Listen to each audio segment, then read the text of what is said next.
Hai temans, hari ini biasa nih random thoughts kayak ini aja. Biasa deh, suka muncul aja tuh pemikiran-pemikiran baru, analisis baru gitu. Daripada disimpan semua kan enak juga kalau ada yang di-share ya, biar jadi edukasi bareng. Nah, ini pemikiran yang berawal dari salah satu komen audiens YouTube KR nih. Kalau nggak salah komennya itu video sudah 6 hari, yang nonton cuma berapa gitu, sedikit lah pokoknya. Yang like nggak ada, kontenmu nggak laku mbok, gitulah pokoknya ya kalau nggak salah. Nah, yang pertama kepikir sama KR itu kok ya langsung ini, ih kasihan banget ya kalau kita berkarya tuh harus ditakar sama likes gitu. Mandek dong ya kalau nggak dapet likes. Ya KR ini tahu siapa sih yang nggak mau likes and subscribe gitu, siapa sih yang nggak mau monetisasi. Tapi ya kalian boleh setuju boleh nggak, dalam pemikiran KR ini tuh buat apa ya kalau kita koar-koar sementara jadi hebat di satu masa, terus ngeraup like and subscribe, terus ngilang pas isunya turun. Atau kita ngambil untung dari karya orang, terus malah kita yang lebih banyak likes-nya. Atau kita bikin konten yang ya begitulah secara kualitas rendah misalnya, hanya untuk banyak likes. Atau jadi akademisi yang bicara secara sangat atau terlalu sederhana, dengan mendismiss keilmuannya demi mencapai likes-nya grassroots, yang akhirnya ilmunya itu malah hilang dan bisa disalahpahami karena penjelasannya kurang.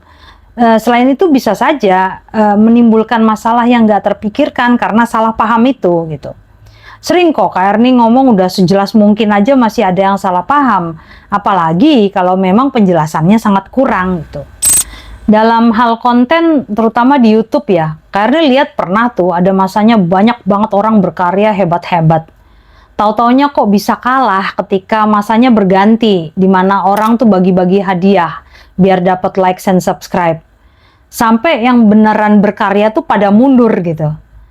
Nah, KR ini nggak terlalu ngerti sih harus komen gimana soal itu ya. Tapi di situ jelas sih, memang ya kalau cari duit kan beda-beda cara lah ya orang ya.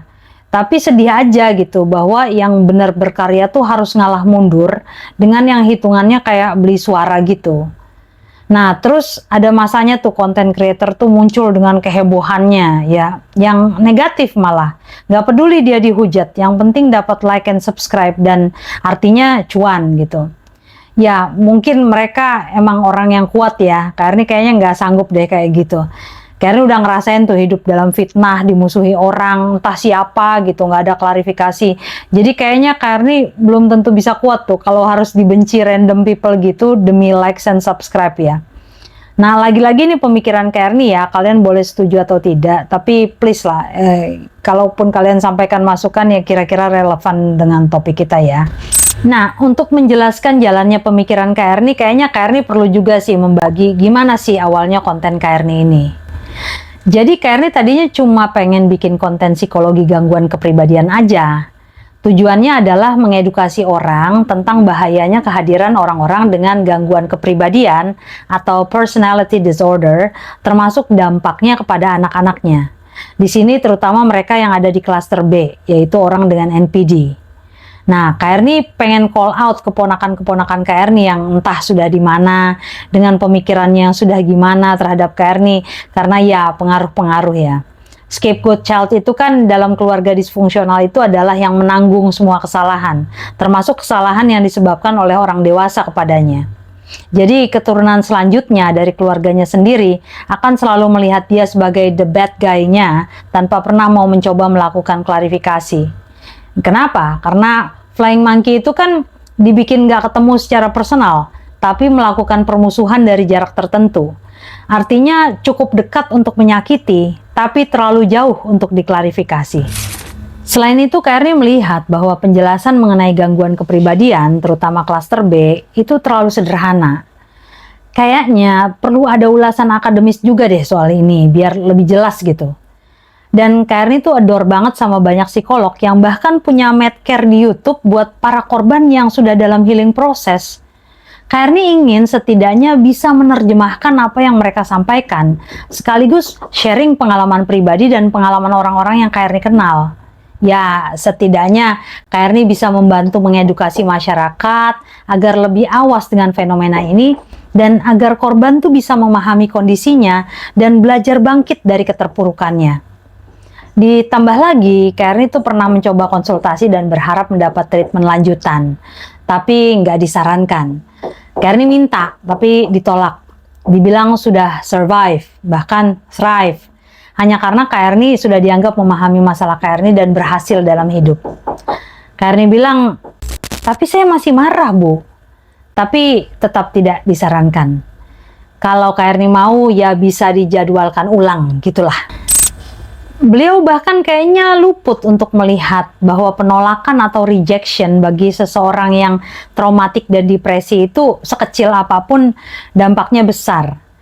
Dalam kondisi masih marah, sakit, dan gak stabil, ya Kak Erni jalani hidup dan tekanan itu saat menyelesaikan disertasi. Nah, 6 bulan kemudian, satu peristiwa sangat besar terjadi yang sampai Kak Erni dan suami harus treatment intens. Tapi jadinya bukan dengan terapis. Nah, di situ Kak Erni merasa studi narsistik dan dampaknya pada korban itu belum terlalu dipahami, bahkan oleh terapis sekalipun. Mereka tuh lebih peduli sama orang-orang yang masih bingung sama kondisinya dibandingkan mereka yang sudah sadar tapi perlu treatment lanjutan. Nah, itu semua yang bikin Kak Erni pengen banget bikin konten psikologi gangguan kepribadian ini.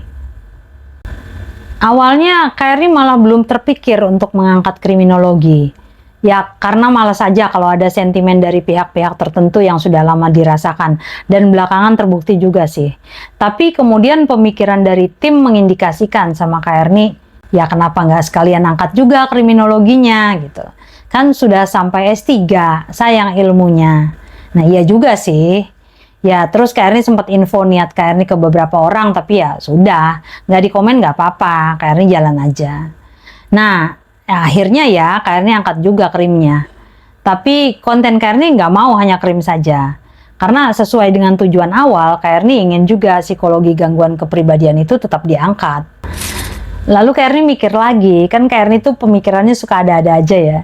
Jadi ya Kak Erni angkat juga random thoughts Kak Erni. Entah menciptakan istilah psychological pollution, narcissistic system, ngomongin beda baby blues dengan depresi pasca melahirkan, ngomongin kenapa sih ada orang yang kebenciannya nggak habis-habis padahal orang yang dibenci udah lebih baik gitu. Atau harapan Kak Erni pada peran rukun tetangga dan rukun warga dalam merukunkan tetangganya, dan macam-macam deh. Bahkan kemudian suami Kak Erni juga ikut tuh ngobrol random thoughts yang biasa Kak Erni pikirin juga. Dan kita menciptakan istilah kayak normalization of misconduct gitu. Ya gitu sih awalnya. Jadi memang tujuan awal Kak Erni tuh reach out certain people. Ya sekarang Kak Erni sudah nggak terlalu mengharap lagi lah hasilnya. Apakah akan ada hasilnya juga? Ya susah juga kan kalau smearing campaign terhadap kita sudah berhasil diturunkan. Tapi nggak apa-apa. Kak Erni seneng justru sudah berbagi dan mengedukasi. Malah Kak Erni ngerasa dapat banyak teman baru dan keluarga baru. Nah, balik ke komen tentang likes tadi, ya Kak Erni kesel sih bacanya. Ya boleh dong, manusiawi lah ya. Tapi sebenarnya Kak Erni lebih kebingung sih. Soalnya kok bisa ya ada orang komen gitu tapi nggak jelas karya nyata dia tuh apa. Terus kesannya dia tuh mau menghentikan Kak Erni dengan mendemotivasi gitu. Jadi kan pikiran Kak Erni, dia mau apa ya? Apa yang kayak buzzer-buzzer gitu atau apa gitu. Ya buat Kak Erni sih berkarya itu ya harus konsisten. Nggak berhenti walaupun nggak ada yang nonton. Ya mungkin sekarang orang belum melihat pemikiran Kak Erni. Tapi bisa jadi entah kapan, Kak Erni tuh bisa jadi inspirasi bagi mereka yang mau belajar atau bisa memberi masukan bagi ilmu pengetahuan. Kak Erni juga sempat kepikir karena ada beberapa masukan yang menyatakan bahwa bahasa Kak Erni terlalu akademis. Walaupun Kak Erni sudah mencoba menyederhanakan, tapi memang ada yang menyarankan agar lebih disederhanakan lagi untuk mencapai grassroots gitu. Tapi entah kenapa pikiran Kak Erni tuh kalau Kak Erni sederhanakan banget, Kak Erni merasa malah ilmunya bisa nggak sampai seperti yang Kak Erni harapkan gitu. Nah untungnya ya ini kredit buat salah satu keponakan kesayangan Kak Erni ya, yang semangatin Kak Erni dan bilang, "Tante udah bagus, pertahankan aja Tante. Segmennya udah jelas. Nggak usah Tante mikirin untuk mencapai akar rumput dulu. Karena justru nanti mereka yang akan mengupgrade diri mereka untuk memahami Tante."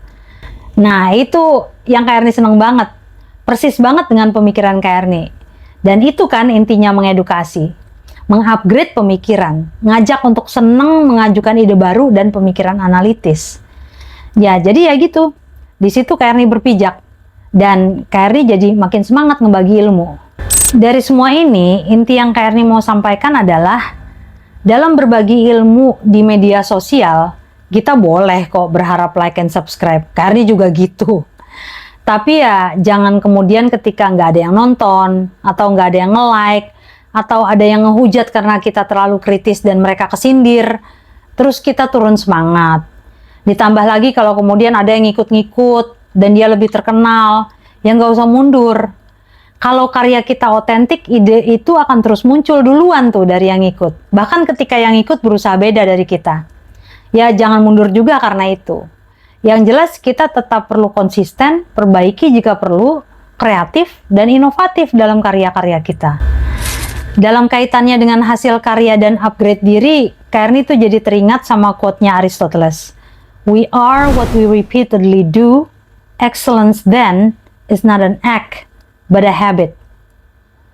Nah, artinya ya kalau Kak Erni lihat tuh, kita tuh menjadi sesuatu karena apa yang kita lakukan secara berulang-ulang. Jadi keunggulannya bukanlah pada tindakannya, tapi kebiasaannya. Nah, di sini pelajaran moralnya tuh jelas ya, bahwa keunggulan sejati bukan tindakan sesaat gitu ya, seperti ada satu video viral atau panen likes gitu. Keunggulan kita tuh adalah pada kebiasaan kita atau habit kita untuk terus konsisten berkarya, tetap otentik, dan fokus mengupgrade diri. Bahkan, sekali lagi, saat nggak ada yang nonton atau nge-like. Nah, habit ini juga yang bikin kita jadi lebih baik dari diri kita yang kemarin. Itu yang utama.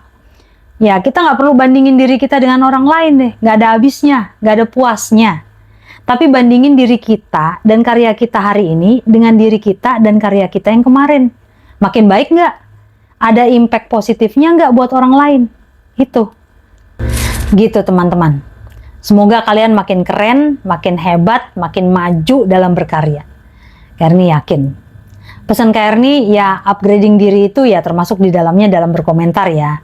Coba deh cari referensi-referensi yang valid, lakukan analisis yang baik, dan sampaikan juga dengan baik ketika mau mengomentari karya orang lain. Coba baca lagi deh sebelum dikirim. Apakah membangun? Apakah relevan? Gitu. Ingat teman, komen kita menunjukkan siapa kita di mata orang lain. Ya, semoga pembahasan hari ini bisa menginspirasi dan jadi insight buat yang memerlukan. Semangat akademis. See you, love you all. Mwah.